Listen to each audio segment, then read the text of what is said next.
NEET Yuji 2025-এর এক্সামের সময় যখন অ্যাপ্লিকেশন করতে হবে তখন আধার কার্ডের সময় নতুন একটা কার্ড অ্যাড করার জন্য আমাদের তার ডাটা প্রোভাইড করার জন্য এনটিএ বলছে।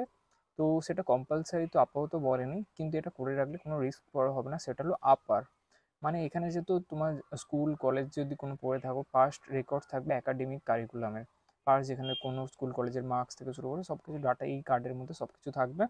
তো আপার কার্ডটা বানানোর প্রসিডিওরের ব্যাপারে আজকের ভিডিওতে আমরা ডিসকাস করবো। এর আগে আমি একটা ভিডিওতে ডিসকাস করেছিলাম হিন্দিতে, যে কীভাবে আপার কার্ডের ব্যাপারে কেমন কি রিস্ক আছে, কতটা কম্পালসারি বানানো কি না। আপাতত কম্পালসারি তো করা নেই, কিন্তু করতে 2-3 মিনিটের মধ্যে সময় লাগে, আমার মোবাইল থেকেই করা যায় ঘরে বসে। তো করে নেওয়াটা সবার জন্য বেস্ট হবে।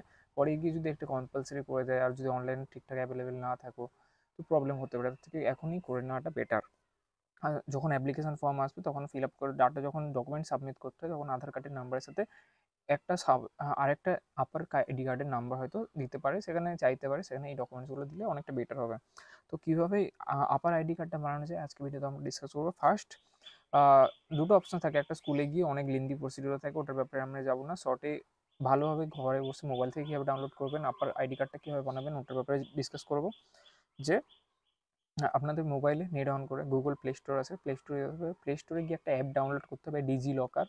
আমাদের গভর্নমেন্টেরই অ্যাপ, গভর্নমেন্টের যত রকম যা ডকুমেন্টস আছে ওই অ্যাপটার মধ্যে সব কিছু থাকতে পারে, এবং ওই অ্যাপটার মধ্যে যেই সব ডকুমেন্টস আছে ওই সব দেখিয়েও অনেক জায়গায় অনেক রকম কাজ সলভ হয়ে যায়।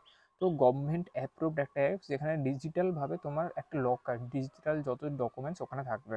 তো ডিজি লকারে গিয়ে একটা হোম পেজ বলে দেখতে পাবে, ওখানে অ্যাকাউন্ট ক্রিয়েট করতে হবে, নিজের নাম, মোবাইল নাম্বার, এই জিনিসপত্রগুলো সাইন আপ করতে হবে। সাইন আপ করার পরে, সাইন ইন করার পরে বিভিন্ন রকম যে ক্লাস 10-এর মার্কশিট, ক্লাস 12-এর মার্কশিট, আধার কার্ড, প্যান কার্ড, এই জিনিসগুলো মোটামুটি থাকলে করে নিও। তারপরে যেটা যেতে হবে, সার্চ অপশানে গিয়ে সার্চ করতে হবে APAAR আপার আইডি কার্ড, সঙ্গে সঙ্গে নিচে চলে আসবে। তো অপশানটা সিলেক্ট করার পরে দেখবে নাম আসবে, আধারে কি নাম দেওয়া আছে। আরেকটা জিনিস কনফার্ম করে রেখো আপার আইডি করার আগে, যে আধার কার্ডের সাথে নিজের মোবাইল নাম্বারটা লিঙ্কড আছে কিনা। আপার কার্ড করা থেকে এটা বেশি ইম্পর্টেন্ট, এই জিনিসটা কনফার্ম করে নিও। নিজের নিয়ার বাই যেখানে আধারের সেন্টার টেন্টার আছে যদি না থাকে ওটা গিয়ে লিঙ্ক করে নিও। দেন আধারে যে নামটা আছে নামটা দিতে হবে, date of birth, gender, identity number থাকে প্রত্যেকের স্কুলে কিংবা কলেজে, আইডেন্টিটি নাম্বারটা দিতে হবে। কোন টাইপের রেজিস্ট্রেশন নাম্বার না রোল নাম্বার কোনটা দিচ্ছ সেটার ব্যাপারে বলতে হবে। তারপরে অ্যাডমিশন কোন বছরে হয়েছিল আর কোন স্কুলে পড়ো, কোথাকার কোন স্টেটের আন্ডারে, মানে কোন কাউন্সিলের আন্ডারে, এগুলোর ব্যাপারে হালকা হালকা ডিটেলস ওখানে দিতে হবে। দেওয়ার পরে 1-2 মিনিটের মধ্যেই হয়ে যাবে। যদি না হয় তো আরেকবার রিট্রাই মেরো, আমার ফার্স্ট টাইমে হয়নি, দুবারই রিট্রাই মারতে অটোমেটিক হয়ে গেল ওটা। 2-3 মিনিটের মধ্যে এই জিনিসটা হয়েছে আপার আইডি কার্ড। তো এনটি আপাতত যে নিটের ব্যাপারে অনেক ভালোই বলতে হয়, যে মের 4 তারিখ আই থিঙ্ক এক্সাম হবে এবছর, নিট ইউজি 2025 অনেক আগে থেকেই কনফার্ম করে দিল যে পেন অ্যান্ড পেপার মোডে হবে। অনেক কনফিউশন ছিল এটা নিয়ে, আর ডকুমেন্টসের ব্যাপার তো এখন থেকে ক্লিয়ার করে দিচ্ছে, এই জিনিসটা খুবই ভালো হচ্ছে।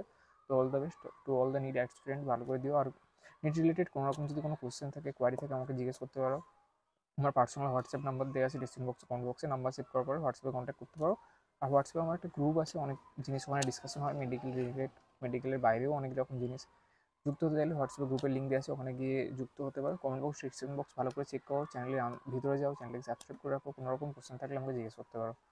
তো আর বিভিন্ন রকম জিনিস নিয়ে আমি অনলাইনে কনসালটেশন দিই, ভিডিও কলে এসে, জুম মিটিংয়ে, গুগল মিটে এসে, হোয়াটসঅ্যাপ কলে এসে, সেগুলো যদি চাও খুবই নমিনাল প্রাইসে এসে এই জিনিসগুলো করে থাকি। তো চাইলে আমার সাথে হোয়াটসঅ্যাপে কন্ট্যাক্ট করতে পারো। তো ডাউটগুলো ক্লিয়ার করে অনলাইনে এসে আজকে ভিডিও তো আপাতত এখানে শেষ করছি, দেখা হচ্ছে নেক্সট ভিডিওতে। Thank you.